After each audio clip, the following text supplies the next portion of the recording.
தமிழக அரசியல் களம் தற்போது ஒரு மிகப்பெரிய அதிகார போராட்டத்தின் உச்சத்தில் இருக்கும் வேளையில் கடந்த மார்ச் மாதம் தஞ்சாவூர் மண்ணில் தமிழக வெற்றி கழகத்தின் தலைவர் விஜய் ஆற்றிய அந்த அனல் பறக்கும் பேச்சு தற்போது சமூக வலைதளங்களில் காட்டுத்தீயாக பரவி வருகிறது. அன்று ஒரு சாதாரண பிரச்சார மேடையில் விஜய் பேசிய அந்த வார்த்தைகள் இன்று தமிழகத்தின் நிஜமான அரசியல் சூழலாக மாறியிருப்பது ஒட்டுமொத்த மாநிலத்தையுமே வியப்பில் ஆழ்த்தியுள்ளது.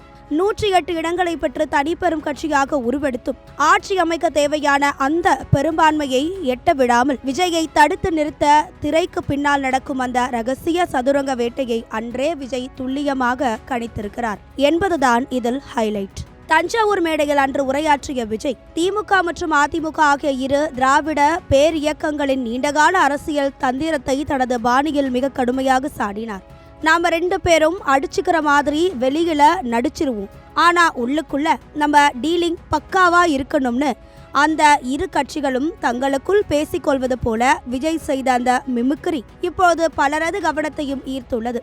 நீ இல்லனா நான் இல்லனா நீ, நமக்குள்ள வேற யாரும் நடுவுல வரக்கூடாது என்ற அந்த ஒற்றை வாசகம் சுமார் 60 ஆண்டுகால தமிழகத்தை ஆண்டு வரும் இரு கட்சிகளின் ஆதிக்கத்தை உடைக்க வந்த ஒரு புதிய சக்தியை அவர்கள் எப்படி பார்க்கிறார்கள் என்பதை தோல் உரித்து காட்டியிருக்கிறது. தற்போதைய அரசியல் சூழலில் 118 என்ற மேஜிக் எண்ணை தொடவிடாமல் விஜய்க்கு முட்டுக்கட்டை போடும் வேலைகள் மும்முரமாக நடைபெற்று வருகிறது. விஜயை தடுத்து நிறுத்த பாரம்பரிய எதிரிகளான திமுகவும் அதிமுகவும் ரகசியமாக கைகோர்க்க போகிறார்கள் என்ற விவாதம் ஒருபுறம் போய்கொண்டிருக்கும் வேளையில் அன்று விஜய் சொன்ன அந்த டீலிங் ஓகேவா என்ற கேள்விக்கு இன்று உண்மையாகிக் கொண்டிருப்பதை மக்கள் உணர்கிறார்கள். மக்களுடைய ஃபீலிங்ஸ் பத்தியெல்லாம் நமக்கு கவலை இல்லை, நமக்கு டீலிங் தான் முக்கியம் என்ற விஜய் அன்று சொன்னது இன்று ஆட்சி அமைப்பதில் நிலவும் அந்த இழுபறிக்கு மிக சரியான விளக்கமாக அமைந்திருக்கிறது. விஜயின் இந்த விஸ்வரூப வளர்ச்சியை பார்த்தால் தங்களது இருப்புக்கே ஆபத்து வந்துவிடும் என்ற பயத்தில் இரு கட்சிகளும் தற்காலிகமாக தங்களது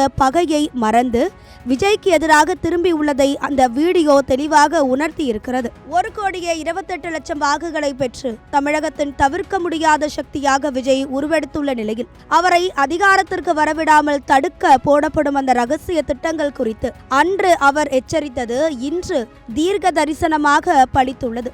விஜய் வந்ததுனால நமக்கு பொழப்பே போச்சு என்று அந்த இரு கட்சிகளும் புலம்புவதாக அவர் குறிப்பிட்டது இன்று தேர்தல் முடிவுகளுக்கு பிறகு நடக்கும் குழப்பங்களுக்கு ஒரு கண்ணாடியாக இருக்கிறது.